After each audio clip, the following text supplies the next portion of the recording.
V imenu Očeta in Sina in Svetega Duha. Amen. Gospod z vami. In s tvojim duhom. Zbrali smo se tukaj pri sveti daritvi, da prosimo in molimo za našo domovino, za našo državo. Da prosimo na nek način sami zase, kajti mi smo domovina in mi smo država. Da prosimo za zdravo pamet in pravilno in pravo odgovornost. Pred to sveto daritvijo iskreno premislimo in se pokesajmo za vse, kar smo dobrega opustili pri delu za naše skupne cilje ali slabega storili in s tem uničevali nas same in tudi naša občestva.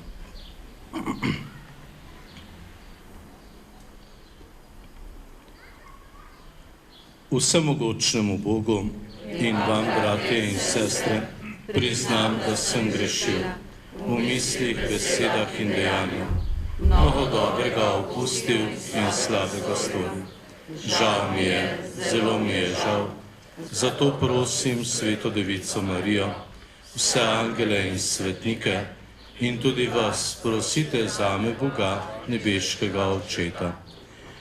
Usmili se nas, vsemogočni Bog, odpusti nam naše grehe in nas privedi v večno življenje.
Slava Bogu na višavah in na zemlji mir ljudem, ki so blage volje. Hvalimo te, slavimo te, molimo te, poveličujemo te. Zahvaljujemo se ti zaradi tvoje velike slave. Gospod Bog, nebeški kralj, Bog Oče vsemogočni, Gospod edinorojenji Sin, Jezus Kristus, Gospod Bog, jagnje Božje, Sin Očetov, ti odjemlješ grehe sveta, usmili se nas. Ti odjemlješ grehe sveta, sprejmi našo prošnjo. Ti sediš na desnici Očetovi, usmili se nas. Zakaj edino ti si sveti? Edino ti najvišji, Jezus Kristus, svetim duhom, v slavi Boga Očeta. Amen. Molimo. O Bog, neskončna modrost, ti vse čudovito urejaš in vodiš. Usliši nas, ko te prosimo za našo domovino. Vsem, ki so odgovorni za skupno blaginjo, nakloni pravo modrost, nam državljanom pa daj poštenje, da bosta med nami sloga in pravičnost in bomo tako živeli v miru in blagostanju. Po našem Gospodu Jezusu Kristusu, tvojem Sinu, ki s teboj v občestvu Svetega Duha živi in kraljuje vekomaj. Amen. Berilo iz 2. knjige Kraljev. Nekega dne je Elizej potoval skozi Šunem. Tam je živela premožna žena. ki ga je pregovorila, da je obedoval pri njej. In kadarkoli je potem šel mimo, je zavil tja na obed. Svojemu možu je rekla: glej, spoznala sem, da je tisti, ki se vselej oglasi pri nas, svet Božji mož. Naredimo mu torej zidano gornjo izbico in postavimo vanjo posteljo, mizo, stol in svetilko, da se lahko umakne tja, kadar bo prišel k nam. Ko je nekega dne prišel tja, se umaknil v gornjo izbo in tam legel. Rekel je svojemu služabniku Gehaziju: kaj naj torej naredim zanjo? Gehazi je rekel: na žalost nima sina in njen mož je že star. Tedaj je rekel: pokliči jo. Ko jo je poklical, je stopila k vratom. Rekel je: ko se bo izteklo leto, v tem času boš objemala sina. Poslušali smo Božjo besedo.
Berilo iz pisma apostola Pavla Rimljanom. Bratje in sestre, ali mar ne veste, da smo bili vsi, ki smo krščeni v Kristusa Jezusa, krščeni v njegovo smrt? S krstom smo bili torej skupaj z njim pokopani v smrt, da bi prav tako, kakor je Kristus v moči očetovega veličastva vstal od mrtvih, tudi mi stopili na pot novega življenja. Če pa smo s Kristusom umrli, verujemo, da bomo z njim tudi živeli. Saj vemo, da Kristus, potem ko je vstal od mrtvih, več ne umre. Smrt nad njim nima več oblasti. Kajti, kar je umrlo zaradi greha enkrat za vselej. Kar pa živi, živi Bogu. Tako tudi vi. Mislite, da ste mrtvi za greh, a da živite za Boga v Kristusu Jezusu. Božja beseda.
Gospod z vami.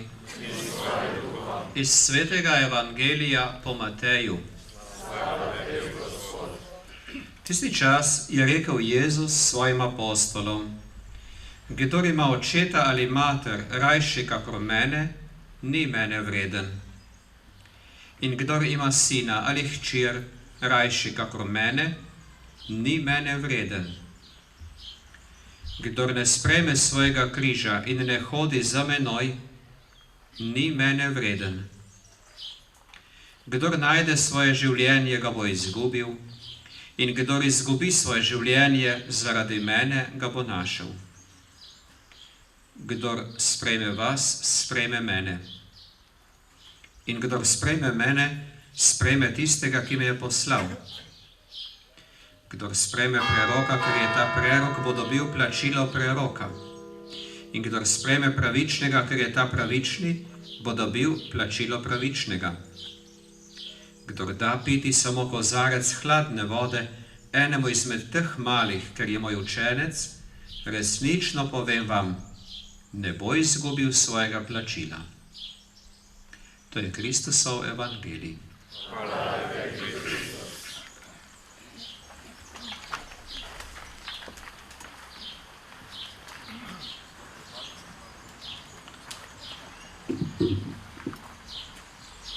Spoštovani, dovolite mi, da najprej pozdravim visoke predstavnike našega političnega življenja, Državnega zbora, Državnega sveta, bivšega poslanca Evropskega parlamenta, poimensko ne bom našteval, da koga ne izpustim. Pozdravljam tudi vse predstavnike kulturnega, družbenega, političnega, gospodarskega življenja, vse pripadnike Zveze veteranov vojne za Slovenijo in Združenja za vrednote slovenske osamosvojitve s prapori, nenazadnje tudi predstavnika Slovenske vojske, podpolkovnika, poveljnika našega veščinskega centra v Vipavi.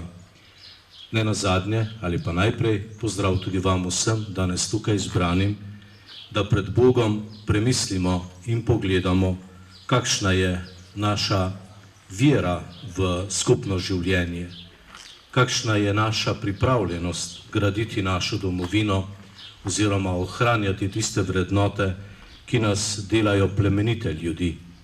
Kajti skozi celotno zgodovino smo lahko prebirali in slišali, da so nas mnogi tujci cenili, hvalili in opevali kot poštene, odgovorne ljudi, kot takšne, ki znajo skrbeti ne le za svoj egoističen pogled na svet ali za trenutno korist, marveč predvsem za skupno blaginjo. Praznovanja, ki jih v teh dneh doživljamo, se jih udeležujemo, nas na različne načine vabijo k temu razmisleku. In k temu razmisleku nas na nek način vabi tudi današnja prebrana Božja beseda, ki se je morda nekomu na prvi pogled zazdela težka, nemogoča, morda celo tako daleč, da nismo več verjeli, da prihaja iz Jezusovih ust, ko nam namreč pravi: če ima kdo rajši očeta ali mater, brata ali sestro, kakor mene, me ni vreden.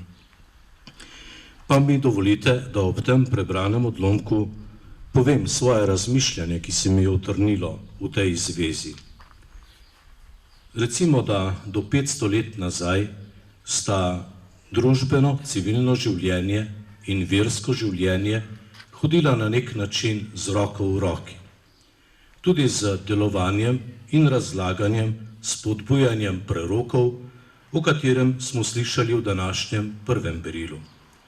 Tam nekje, od tiste prelomnice, ko se je zazdelo, da je človek dosegel vrh, presegel Boga samega, in smo si začeli domišljati, da imamo vse v svojih rokah, smo na nek način postavili Jezusa, Boga, to nadnaravno, na drugo mesto. In s tem izgubili tudi pravo vrednotenje, pravi odnos do vsega ostalega, do očeta, do matere, do brata, do sestre. Izgubili tisto pravo človečnost in tisti pravi človeški obraz.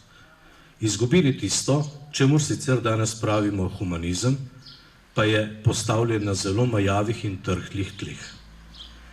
Začeli smo eksperimentirati, začeli smo delati družbene poizkuse, kako bi prevrednotili Božjo modrost, kako bi jo na nek način zaobšli in dodali nekaj svojega, ali pa ji nekaj odvzeli, predvsem pa si jo naredili takšno, da bi bila primerna za tisti trenutek, v katerem smo. In s tem smo izgubili vse. Izgubili smo orientacijo, izgubili smo moralne vrednote, izgubili smo samega sebe.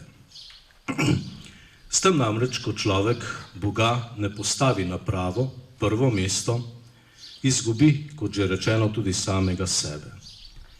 In prepričan sem, da je vse, kar se je kasneje v teh zadnjih 500 letih dogajalo, posledica tega človeškega napuha, ki ni nič drugačen od Adamovega in Evinega, le z drugimi sredstvi in z veliko večjo močjo. Ta napuh nas je pripeljal namreč tudi do tega, da si domišljamo, da smemo sami postavljati moralne vrednote, da smemo sami pisati moralne zakone in posledično jih tudi spreminjati. In če je temu tako in ker je temu tako, smo v takšnem stanju, v kakršnem smo. Ko se nam zdi, da vsakdo lahko počne, karkoli hoče, in da v tej svoji pijanosti od svobode smemo početi tudi zlodejstva.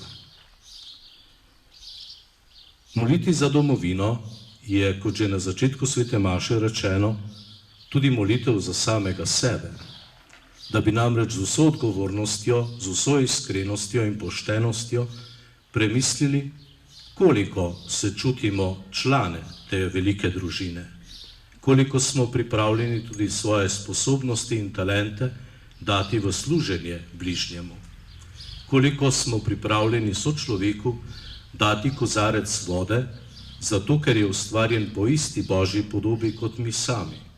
In kakor nam Jezus obljublja in kakor je tudi prerok obljubil v prvem berilu, blagoslov ne izostane. Zato prosimo za ta blagoslov. Prosimo sami zase in drug za drugega, da bi znali delati vse tisto, kar je človeka vredno, kar je v skladu z Božjimi zapovedmi, z Božjim moralnim naukom, ker je to tudi najtrdnejši temelj našega človeškega dostojanstva. Vera, ki jo izpovedujemo, nas tega jasno uči, nas duhovno hrani in dviga, nas pelje k svojemu bratu, sestri, očetu in materi, ker jih sprejemamo v podobi Boga. Izpovejmo, kar verujemo, in iz tega tudi živimo. Verujem v enega Boga, Očeta vsemogočnega, stvarnika nebes in zemlje, vseh vidnih in nevidnih stvari, in enega Gospoda Jezusa Kristusa, edinorojenega Sina Božjega, ki je iz očeta rojen in je Bog od Boga, luč od luči, pravi Bog od pravega Boga, rojen, neustvarjen, enega bistva z očetom in je po njemu vse ustvarjeno, ki je zaradi nas, ljudi, našega zveličanja, šel iz nebes, v tem duhu, iz Marije Device in postal človek. Je tudi križan za nas, pod Poncem Pilatom trpel in bil v grob položen in tretji dan je od mrtvih vstal po pričevanju pisma in je šel v nebesa, sedi na desnici očetovi in bo spet prišel v slavi sodit žive in mrtve in njegovemu kraljestvu ne bo konca. In v svetega duha, Gospoda, ki oživlja, ki izhaja iz očeta in sina, ki ga z očetom in sinom molimo in slavimo, ki je govoril po prerokih in v eno sveto katoliško in apostolsko cerkev. Priznavam en krst v odpuščanje grehov in pričakujem vstajenje od mrtvih in življenje v prihodnjem veku. Amen. Bratje in sestre, z zaupanjem se obrnimo k nebeškemu očetu in ga ponižno prosimo.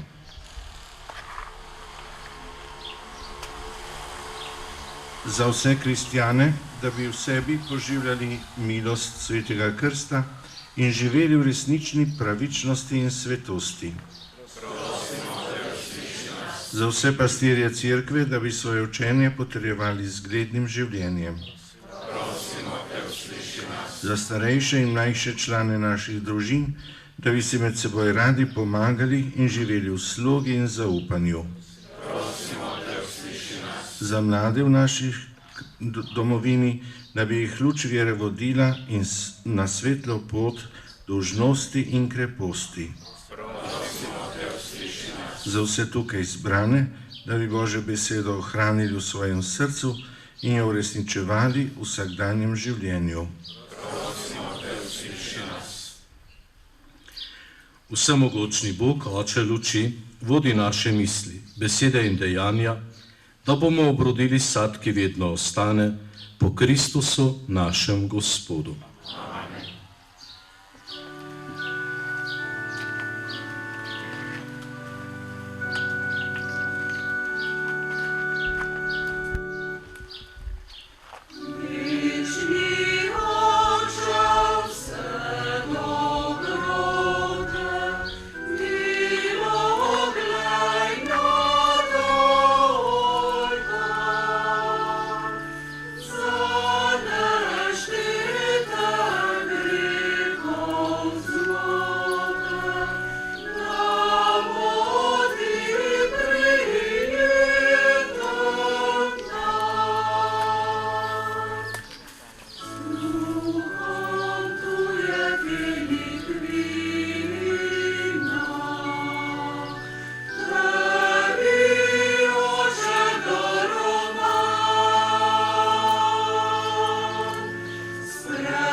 Molite, da Bog vsemogočni Oče sprejme mojo in vašo daritev.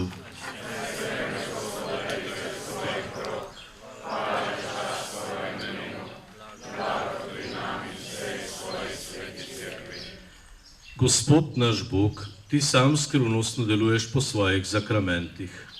Prosimo, pomagaj nam, da bomo spoštljivo opravljali službo pri Tvojem oltarju po Kristusu našem Gospodu. Gospod z vami, kvišku srca, zahvalimo se Gospodu našemu Bogu. Res se spodobi nepravično, da se ti zahvaljujemo in tebe, vsemogočni večni Bog, vedno slavimo in hvalimo po našem Gospodu Jezusu Kristusu. Svojim rojstvom je prenovil človeštvo, svojim trpljenjem uničil naše grehe, svojim ustajenjem nam dal pravico do večnega življenja in svojim nebohodom odprl nebeška vrata. Zato ti z vso množico angelov in svetnikov pojemo hvalnico in nenehno kličemo.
Resnično si svet, Gospod naš Bog, veru vse svetosti. Zato po sveti prosimo po svojem duhu te darove, da nam postanejo telo in kri našega Gospoda Jezusa Kristusa. Ko je šel prostovoljno v trpljenje, je vzel kruh, se zahvalil, ga razlomil, dal svojim učencem in rekel: vzemite in jejte od tega vsi. To je moje telo, ki se daje za vas.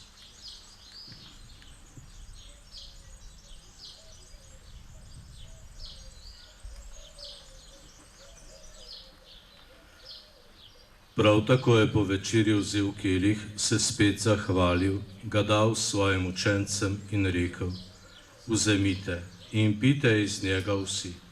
To je kelih moje krvi, nove in večne zaveze, ki se za vas in za vse preliva v odpuščanje grehov. To delajte v moj spomin.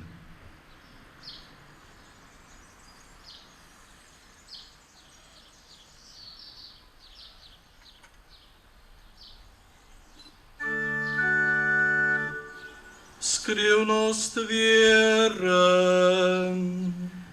Tvojo smrto zanjamo, Gospod, in Tvoje vstajanje slavimo, dokler ne prideš sami. Sveti Oče, spominjamo se Kristusove smrti in vstajenja. Darujemo ti kruh življenja in kelih zveličanja. Zahvaljujemo se ti, da smemo biti tu pred teboj in ti služiti. Ponižno prosimo, naj nas Sveti Duh po prejemu Kristusovega telesa in njegove krvi združi, da bomo vsi eno. Spomni se, Gospod, svoje cerkve razširjene po vsem svetu. Spomni o ljubezni skupaj z našim papežem Frančiškom, našim škofom Jurijem, škofom Metodom in vsemi, ki služijo oltarju. Spomni se tudi naših bratov in sester, ki so zaspali upanje na vstajanje, in vseh ljudi, ki so umrli tvoji milosti, in jim daj, da bodo gledali tvoje obličje. Prosimo te, usmiri se nas vseh, da bomo v večnem življenju skupaj z Božjo Materjo, Devico Marijo, z njenim ženom, svetim Jožefom, z apostoli in vsemi svetimi, ki so živeli tvoje ljubezni, in te bomo hvalili in slavili po tvojem Sinu, Jezusu Kristusu.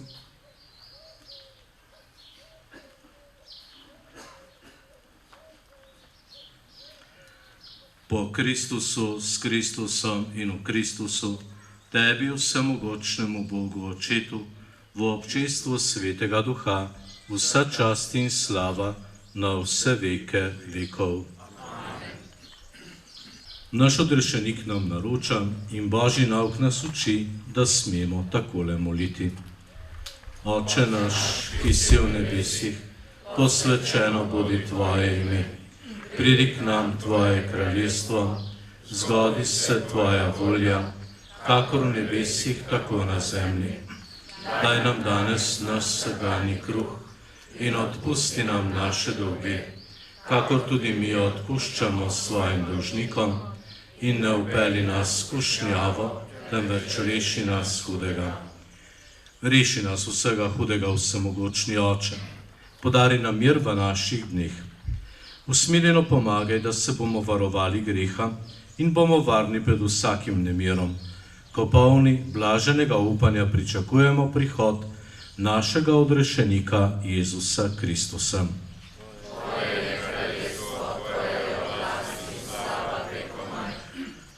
Gospod Jezus Kristus svojim apostolom si rekel, mir vam zapustim, svoj mir vam dam. Ne glej na naše grehe, ampak na vero svoje cerkve. Utrdi jo v miru in jo vodi k popolni edinosti, da se izpolni tvoja volja, ki živiš in kraljuješ vekomaj. Amen. Gospodov mir naj bo vedno z vami. Ob tem današnjem praznovanju si privoščimo ali namenimo drug drugemu prijazen pogled s plemenito in toplo mislijo, podamo si lahko tudi roko, da bomo skupaj delali za skupni blagor, za blagor naše domovine.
Glejte, to je jagnje Božje, ki odjemlje grehe sveta.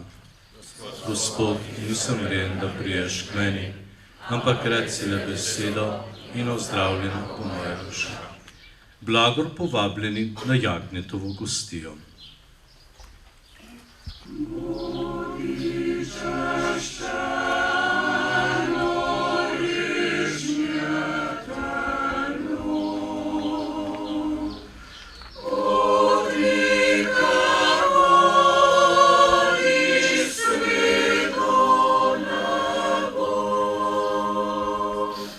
Ti si ljubi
Dobri Oče, darovali in prejeli smo Božji dar.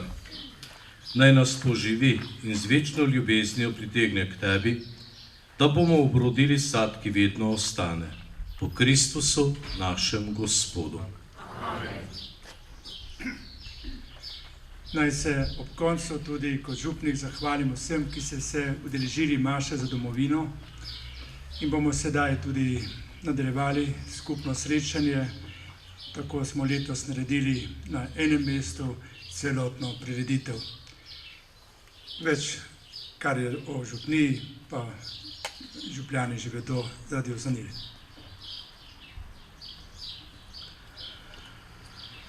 Naj nas pri našem življenju in delu za našo domovino in državo spremlja Božji blagoslov. Gospod z vami. Naj nas blagoslovi vsemogočni Bog Oče, Sin in Sveti Duh.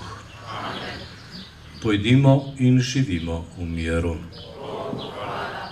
Marija, angelska gospa, prelepa zvezda jutranja, za obnov tebi kličemo, iz nas srca te prosimo.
Dragi romarji, spoštovane Slovenke in Slovenci, dragi domoljubi, državljanski uporniki, v imenu pokrajine Severna Primorska, Združenja za vrednote slovenske osamosvojitve, vojaškega vikarijata in župnije Vrhpolje, vas lepo pozdravljamo ob slovesni sveti maši v počastitev dogodkov dan prej, leta 1991. Še posebej smo nocoj veseli cenjenih gostov, ki bodo praznovali z nami Primorci in Vrhpoljci.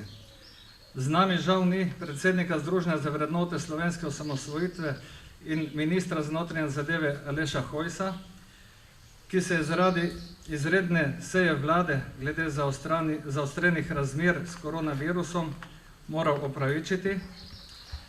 Zato pa med nami lepo pozdravljam predsednika prve slovenske osamosvojitvene vlade, nazadnje evropskega poslanca, ki bo tudi nocojšnji slavnostni govornik, gospod Lojze Peterle. Lepo pozdravljeni.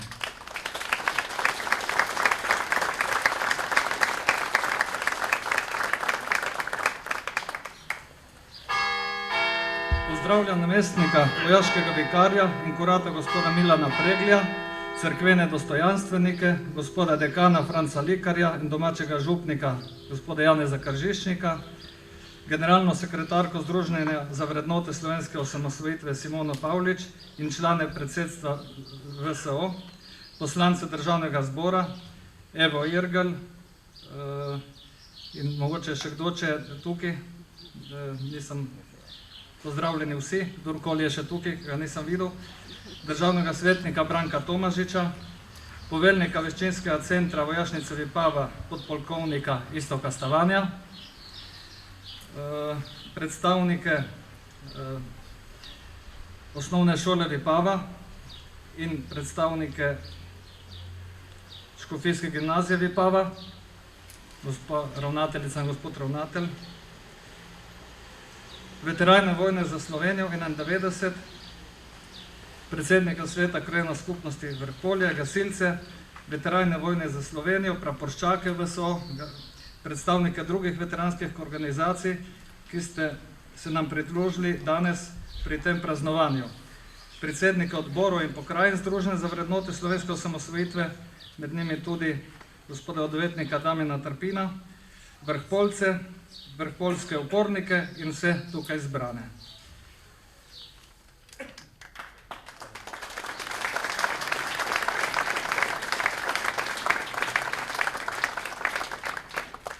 Letos nas je situacija v povezavi s koronavirusom COVID-19 pripeljala do tega, da obeležitev izpeljemo malo drugače kot običajno. Zato smo Mašo za domovino in slavnostne besede združili na ta zunanji prostor, ki tako tudi simbolično nakazuje potrebo po enotnosti v duhu časa. Bistveno je, da smo se kljub virusu odločili započastiti spomin na 26.6.91, ko je skupina pogumnih domačinov tu v Vrhpolju pri Vipavi goloroka šla pred agresorske tanke in zaustavila agresorja JLA na Slovenijo. To je prvi odpor slovenskega naroda, ki ga moramo praznovati. Tudi leta 1991, ko smo se osamosvajali, nismo imeli na voljo vseh potrebnih zadev.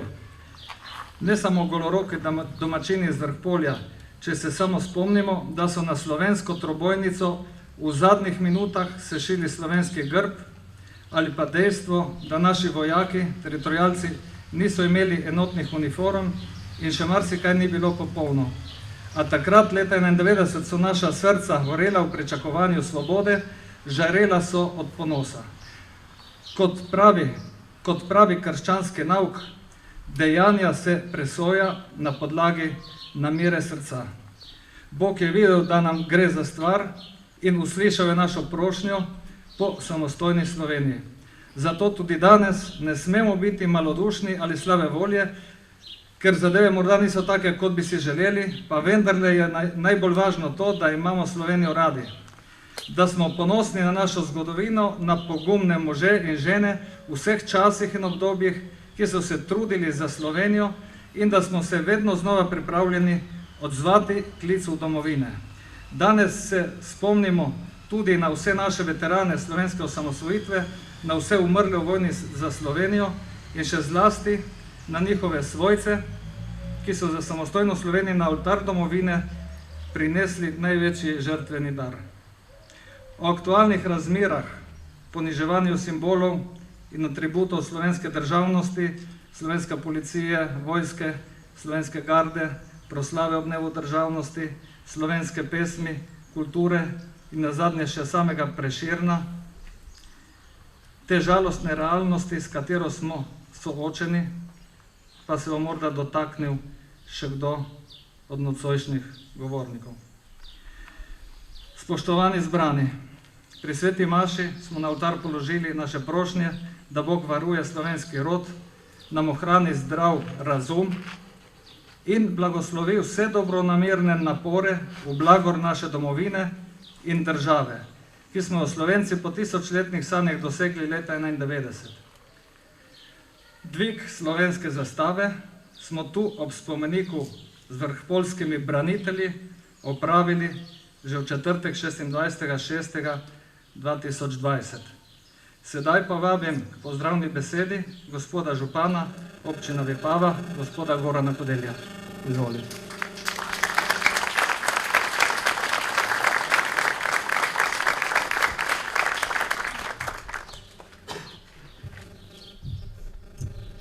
Spoštovani Vrhpoljci in Vrhpoljke, častni gostje, spoštovani vsi prisotni.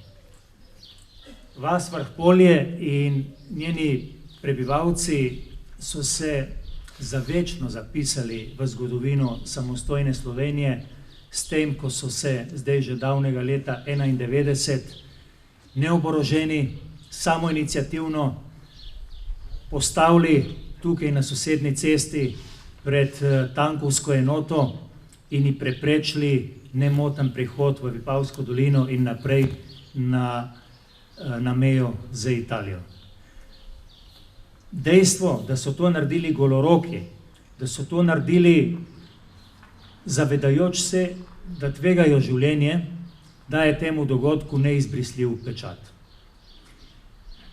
Slovenci smo si leta 1991 izborili v 10-dnevni vojni za Slovenijo samostojno, neodvisno in demokratično državo. V zvezi s tem bi tukaj na tem mestu samo na kratko rad opozoril na ta vidik demokratičnosti. Tako kot smo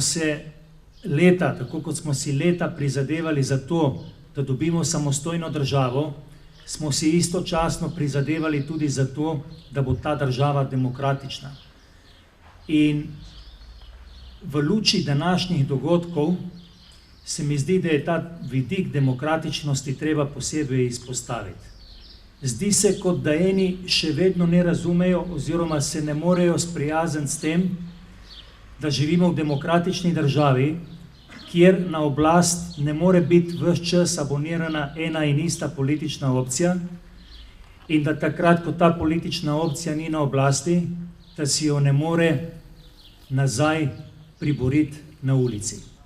Mislim, da je prav, da to danes tukaj povemo in da vsi mi, vsi tisti, ki tako mislimo, tudi v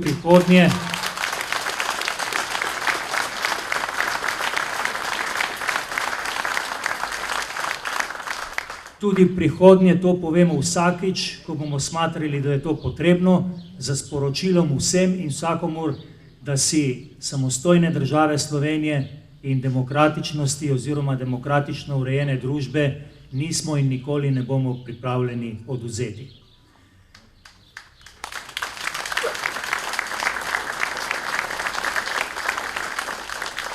Vsem, ki ste se 26. junija leta 1991, dan pred uradnim začetkom vojne za Slovenijo, tukaj na tej cesti goloroki postavili pred tankovsko enoto in s tem pokazali, da ste pripravljeni državo Slovenijo braniti za vsako ceno, iskreno čestitam.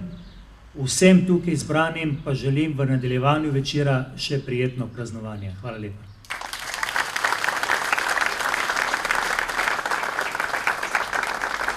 Hvala gospodu županu za spodbudne besede. Sedaj pa k mikrofonu vabim nocojšnjega slavnostnega govornika, predsednika prve slovenske osamosvojitvene vlade, večkratnega ministra in evropskega poslanca, gospoda Lojzeta Peterleta. Izvolite.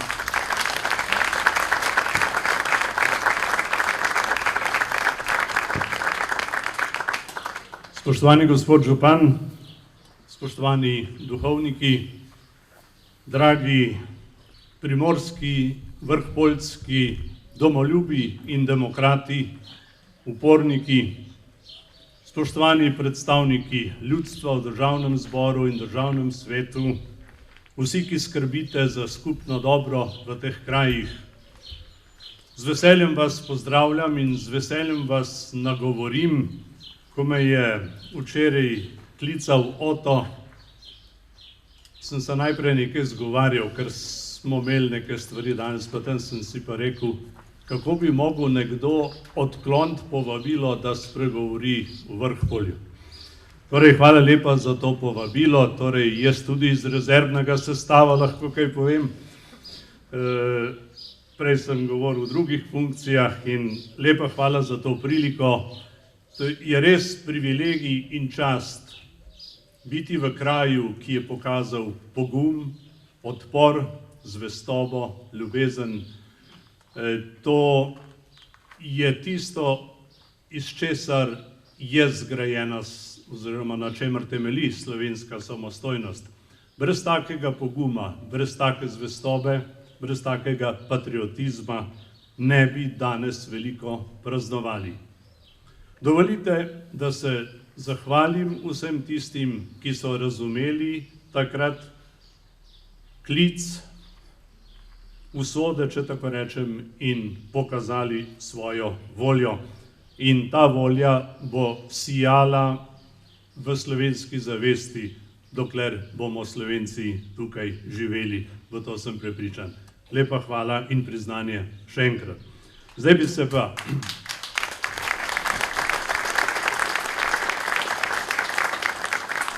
se pa rad spomnil malce, kako smo prišli mi do samostojne demokratične države. Pred 1400 leti približno so naši predniki živeli pod kraljem Samom. Potem nam je znana zgodovina Karantanije, v katerih so dolga stoletja predstavniki svobodnih slovenskih kmetov ustoličevali koroškega vojvoda v slovenskem jeziku, kar je navdihnilo Jeffersona v Ameriki, ki je študiral vlogo ljudstva, da je v ameriški ustavi uporabil ta koroški slovenski zgled, kar je pomemben lok med slovensko in ameriško zgodovino. Potem se nam je malo kasneje oglasil Primož Trubar in nas je prvič nagovoril kot Slovence. Potem se je zbudil en Štajerc pod imenom Anton Martin Slomšek in z izjemnim kulturnim in buditeljskim podvigom z Moforjevo družbo zastavil kulturno podjetje brez primere. Potem smo imeli taborsko gibanje, ki je poživilo vso Slovenijo. Potem se nam je ob koncu Prve svetovne vojne zgodil general Meister z junaškimi dejanji. Zgodila se nam je tudi Majniška deklaracija, v kateri so takrat želeli naši predstavniki s Korošcem na čelu živeti, tako kot je bilo rečeno za 1848 v programu Zedinjene Slovenije, v eni politični enoti, ampak to ni bilo več mogoče, ker ni bilo več države, v kateri bi se dalo to uresničiti. Potem se je zgodila za kratek čas država Slovencev, Hrvatov in Srbov, potem država Srbov, Slovencev in Hrvatov, potem Jugoslavija oziroma kraljevina, potem še ena Jugoslavija. Ne bom podrobneje razlagal, kaj se je dogajalo tukaj v času Tigra, v času fašizma, v času zmage proti fašizmu. Te čase bolje poznate kot jaz. Vsa domoljubna dejanja, ki so bila usmerjena v to, da bi živeli v svobodi oziroma v samostojni državi, so tisto, iz česar je zrasla na koncu slovenska samostojnost. Zakaj se nam je potem v letih 90, 91, 92 posrečilo dosanjati naše večstoletne sanje? Mi imamo zgodovino polno pričakovanj, želja. Računali smo na kralja Matjaža, da se bo zbudil. Pisali smo deklaracije, punktacije, razne izjave. Leta 1968 se je zgodila skupina 4 Slovencev v Rimu, ki so napisali knjižico Slovenija kam 68. leta, ki je seveda plusknila čez mejo, natisnjena je bila v Trstu, in tam so pozvali k slovenski samostojni državi in napovedali, da se bo zgodila čez 20 let. Jaz sem vesel, da so se zmotili samo za dobri 2 leti. Skratka, ideja samostojne Slovenije je živela tu, je živela močno med našimi občestvi po vsem svetu, zlasti v Severni in Južni Ameriki. In v drugi polovici 80-ih let je prišlo pri nas do razvoja, do vrenja, ki mu rečemo slovenska pomlad. Torej, kaj se je zgodilo v teh 80-ih letih? Če dalje več izrazov volje po samostojnosti, po svobodi je bilo, in rad bi povedal, da Demos ni bil desna opcija, če tako rečemo, kot skušajo danes nekateri deliti Slovence na desne in na druge. V Demosu smo imeli celo paleto evropskih strank.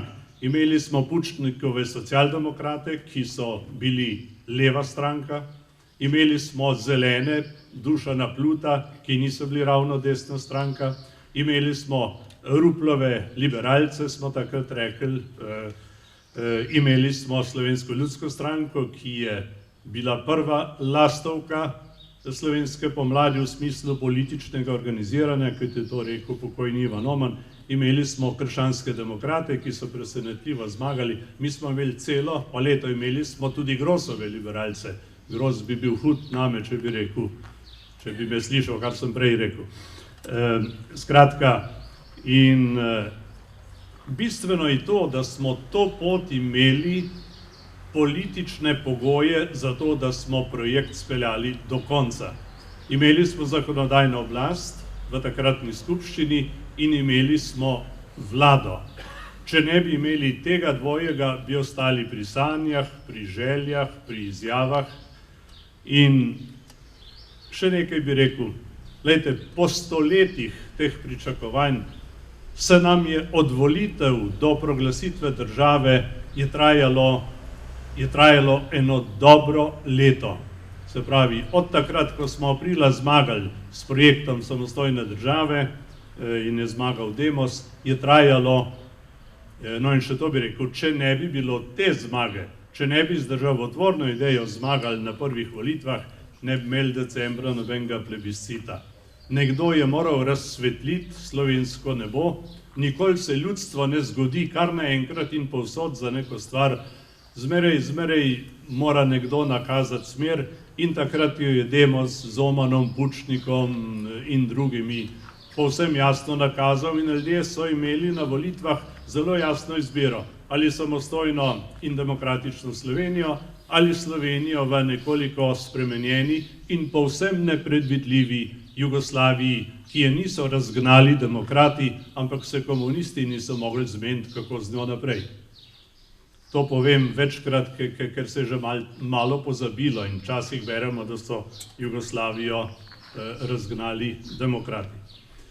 Torej, jaz sem vesel, da nam je uspel ta zgodovinski preboj in ker vidim tukaj toliko brumnega moštva po veteranski oziroma po liniji Slovenske vojske in policije, bi rad tudi to povedal. Ko smo bili 16. maja voljeni, oziroma je bila Demosova vlada izvoljena v slovenski skupščini, ko stara vlada ni več delovala, ta nova pa še ni prevzela, so nam čestitali iz Beograda z odvzemanjem orožja slovenski teritorialni obrambi. Tako, kot ste prej govorili, da ste tukaj le bili golih rok, mi smo bili 16. maja, dobro leto pred proglasitvijo države, prav tako golih rok. Na parih krajih se je zgodilo, da so ljudje s pogumom in zavestjo preprečili, da bi vzeli vse orožje, ampak veliko večino so ga vzeli. Zato smo mi 17. maja 90 začeli priprave na obrambo. Če tega ne bi storili, ne bi imeli že nekaj obrambne sile pripravljene za zavarovanje plebiscita 23. decembra in ne bi bili uspešni v vojni za Slovenijo, ko je bila Slovenija napadena. Torej, jaz sem vesel, da sem doživel ta čas, vesel, da smo ga razumeli, da smo izkoristili situacijo, čeprav smo bili tudi na dan proglasitve države sami. Tam ni bilo nobenih velikih predsednikov držav ali predsednikov vlad, nobenega diplomata, 3 avstrijski deželni glavari in eden iz Italije, nobenega drugega ni bilo. Tam smo stali sami, nad nami so pa leteli migi. Ampak srce je bilo močnejše od vsega, kar smo videli in slišali. Srce in volja sta bila močnejša od besed predsednika Zvezne vlade Markovića, ki je nekaj dni predtem prišel povedati v Ljubljano na vlado, da nas ne bo nihče podprl, da ne bomo dobili niti $1, da se gremo projekt brez smisla. In takrat, tudi predno je on prišel, so prihajali k nam visoki predstavniki različnih držav in svetovalci, ki so ponavadi rekli takole: gospod predsednik, bodite realisti, ni prostora za nove države, nihče vas ne bo podporil, ne bo vam uspelo. In če to reče ameriški veleposlanik, pa še kakšen podoben, bi rekel, se je dobro na tem zamisliti, ne? Vendar volja je bila jasna. Glejte, če 90% ljudi izrazi to voljo, potem je bilo po samostojnosti, potem je to znak navznoter in navzven, da poti nazaj ni. Torej, doživeli smo eno veliko zgodovinsko preizkušnjo. Kot sem rekel, razumeli smo ta razrahljani čas, ko je razpadal komunizem, ko je razpadala tudi Sovjetska zveza in smo preskočili v novo kakovost. Mnogo je narodov, ki so številčnejši od nas, pa nimajo svoje države. Mi imamo ta privilegij, smo na političnem zemljevidu sveta, sooblikujemo politiko Evropske zveze, tako tudi NATO, v Bruslju se učijo slovensko in tako naprej. Skratka, slovenska država je velika vrednota, samostojnost je največji dosežek, narodno-politični dosežek slovenskega naroda in s tem se ne sme ravnati kakorkoli. Bilo je že omenjeno, kaj se dogaja v Ljubljani. Torej, pred 30 leti smo bili enotni, v kritičnem trenutku smo bili enotni. Celo z opozicijo smo se na Demosovo pobudo dogovorili, kako gremo skupaj na plebiscit. Sprejeli smo zakon, ki ni imel glasu proti, in vsi predsedniki strank takratnih in poslanskih skupin so podpisali sporazum, kako gremo na plebiscit. Vsi smo bili presenečeni s tako visoko udeležbo in s tako z visokim deležem za samostojno Slovenijo. In ker je bilo tako, je še težje razumeti to, kar se dogaja v Ljubljani. Pred 30 leti smo bili enotni, zdaj nas pa nekateri želijo razdeliti. Ponujajo nam nekaj, česar mislim, da zelo redki ljudje v Sloveniji to razumejo. Tako slišim in vidim, ko hodim po Sloveniji. Ponujajo nam idejo, da bi uživeli v državi brez oblasti, v državi brez vlade. Torej, kjerkoli so šli v to smer na tem svetu doslej, se je zadeva končala s kaosom in z nasiljem. Tudi ideje o svobodnem ozemlju v Ameriki že padajo, ker ne gre, ker vsaka skupnost mora živeti z nekimi vrednotami, z nekimi zakoni, z nekimi načeli, z nekim redom. Jaz sem prepričan, da demokratična Slovenija ne bo dovolila, da bi ravnali tako, kot smo gledali pred nekaj dnevi v Ljubljani. Imeli smo 2 proslavi, tukaj imate ene. Spuščali so hlače pred Prešernom, obračali hrbet ljudstvu in najavljali zadeve, ki z demokracijo in samostojnostjo v Sloveniji nimajo nobene zveze. Mislim, da sem že dolgo govoril, ampak bom zaključil takole. Mi smo še zmeraj mlada država, 29 let, odkar smo jo postavili, zanjo so bila dana tudi življenja in do teh življenj smo posebej pozorni, hvaležni in spoštljivi. In mislim, da je bistveno tisto, kar je gospod vikar prej rekel na začetku. Zdrava pamet in odgovornost. Odgovornosti ni brez poštenja in poštenja ni brez odgovornosti. Samo to rabimo, niti se ni treba sklicvati na ustavo, na evropske vrednote in tako naprej. Dosegli smo pred 29 leti nekaj neverjetnega, za kar so nam rekli, da so sanje, da nismo realisti. Ampak jaz bi vam rad povedal, da kar naprej sanjam. Sanjam o drugačni Sloveniji. O taki, kot smo jo sanjali pred 29 leti. Ker marsikaj se je zgodilo. Zame je Slovenija zgodba o uspehu, ampak marsikaj, kot vidimo, se pa še ni zgodilo. Po liniji pravne države spoštovanja dostojanstva, socialno upoštevanje načel socialno-tržnega gospodarstva in tako naprej. Jaz sanjam o Sloveniji, iz katere ne bi odhajali mladi ljudje, ne bi odhajali podjetniki v druge države, zato ker imajo tam boljše pogoje. Sanjam o Sloveniji, v kateri bo prevladovalo veselje do življenja. In sanjam o Sloveniji, ki bo spoštljiva do tistih, ki so drugačni, ki se ne bo umetno delila in ki bo znala tudi praznovati skupaj. Jaz sem vam hvaležen za to, kako praznujete tukaj iz leta v leto. Hvaležen sem vam za vašo privrženost vrednotam, ki krepijo Slovenijo in iz katere je samostojna in demokratična Slovenija tudi nastala. Hvala lepa, ker ste me tako dolgo poslušali. Bog živi samostojno in demokratično Slovenijo in Bog živi Vrhpolje.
Resnično povem.